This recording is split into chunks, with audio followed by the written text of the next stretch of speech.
Okay, I'm going to show you how to make this advent calendar. I picked up this um, advent at Michael's, I think last year, no, actually the year before, on clearance after Christmas. I think I paid like $2 or $3 for it. So keep your eyes open for things like this, and you know, they make fun projects to work on. And so I have a couple different kinds of green that I'm using on this. I try to stick with like a darker green at first. And I don't like to mix my paint to get a color because you never know how much you're going to actually have to use, and you don't want to not be able to make the same color twice.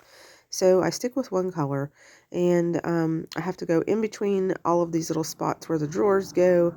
So I try to cover it really good. I think I end up doing 2 or 3 coats of paint on this to get it covered really well.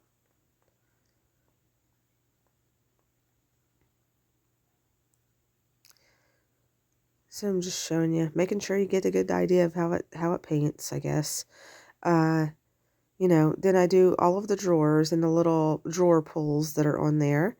And then I'm showing you here the different kinds of paint that I used. I just picked out a bunch of different colors, but what I think I end up using the most of to do the rest of the project is light green for doing the branch details, and then I use gold, the folk art gold, and then a red paint so I can do little berries. But I'm going to show you what it looks like over to the side here in a few minutes uh, as a finished project. But I do like a little V detail going all the way down as if you were drawing a Christmas tree on a piece of paper.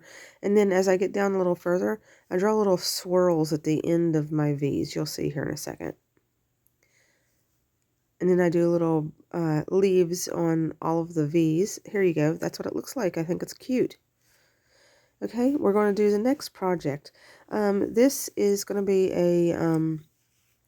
a Santa picture to hang in my stairway close to my Santa collection. So I found a bag that I got from Hallmark with a really pretty Santa on it. And I've had this frame for a really long time. It's a nice heavy duty frame. I paint it with a couple coats of white chalk paint.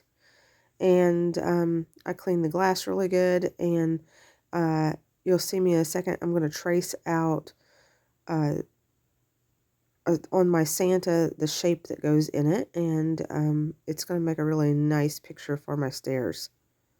It turned out really good. I'm just using the back of my scissors like a razor. These are brand new scissors, so they're pretty sharp.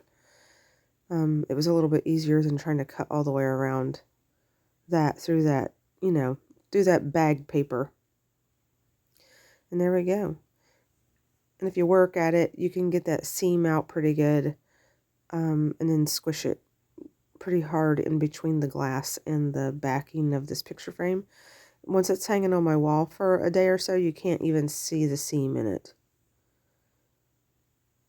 where the bag was folded. That's what he looks like. He came out good. See, I think that's nice. You'll see it better in my Christmas home tour. And here's the next project. I'm going to cover these pom-poms that I got from Michael's. I'm going to cover them with some glitter. I'm trying to loosen up the pom-pom, make it a little bit more round where they were squished together in that bag. So I'm putting some just white glue on these pom-poms, and then I'm going to dip them in some glitter that I got from Target. And then I used some ultra fine glitter that I had from Walmart on it also to give it some extra shimmer, making myself a little glitter catcher. And the string that I use is like a beading string. It's white, but it's pretty strong. It doesn't really need to be strong string. These pom-poms weigh basically nothing. It's just what I had on hand.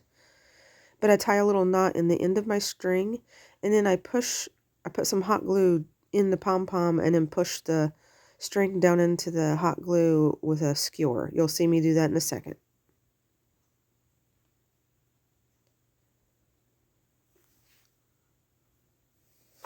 I'm just trying to get them covered good so they have a lot of shimmer. When I'm finished with this, I'm going to end up hanging it above my dining room table like a little pom-pom you know, snowy day chandelier hanging above my table.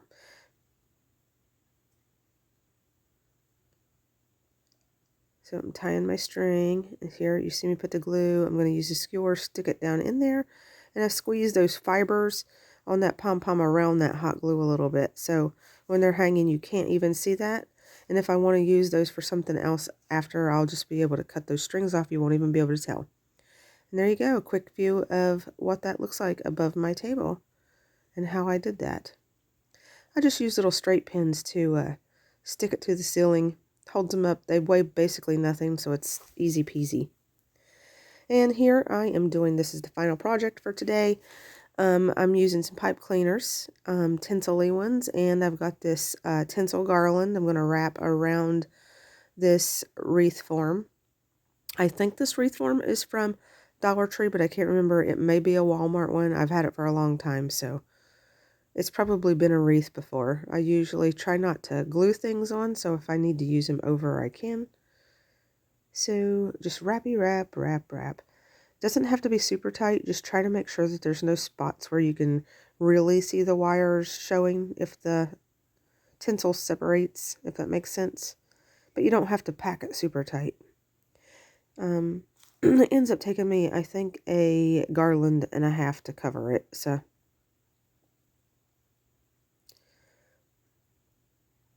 Starting my next one, keep going. When you cut this stuff, it does make a mess though, so I'll have a little bit that I have to clean up here in a second.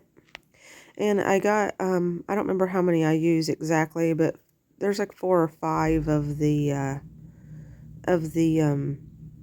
plastic nutcrackers that I got from Dollar Tree that I'm going to attach to this.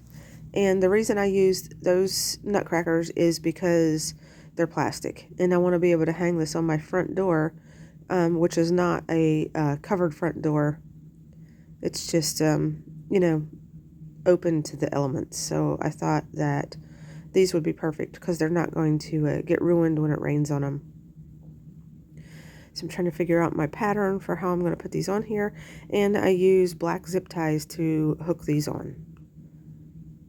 And these are some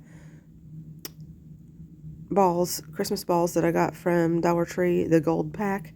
I thought that would look good in between each nutcracker. I didn't want to add like different colors because then I thought it would take away from the nutcracker and make it hard to see what it actually is from a distance. This just kind of fills in the space in between each nutcracker, but doesn't really distract your eye from seeing the nutcracker, if that makes sense. And I'm going to use a ribbon here in a minute that is a wired ribbon. I don't remember where I got it from. It may have been, I don't know. I've had it in my drawer for a while, but it's a wired plaid ribbon. Any ribbon will do. That I make a bow with to put right under the nutcracker that you see right there in the middle. And I helped him stand up by putting a piece of monofilament or fishing wire around his neck and off to the sides to make him a little sturdy. So when it's windy and stuff outside, he doesn't fall forward. So we'll put the bow there. Just a simple bow. I think 4 loops on each side. Fluff it up because it's a wired ribbon. It's easy to work with. And then I'm going to add a pipe cleaner hook to the back. And then you're going to see it on my front door here in a second. Let me know what you think.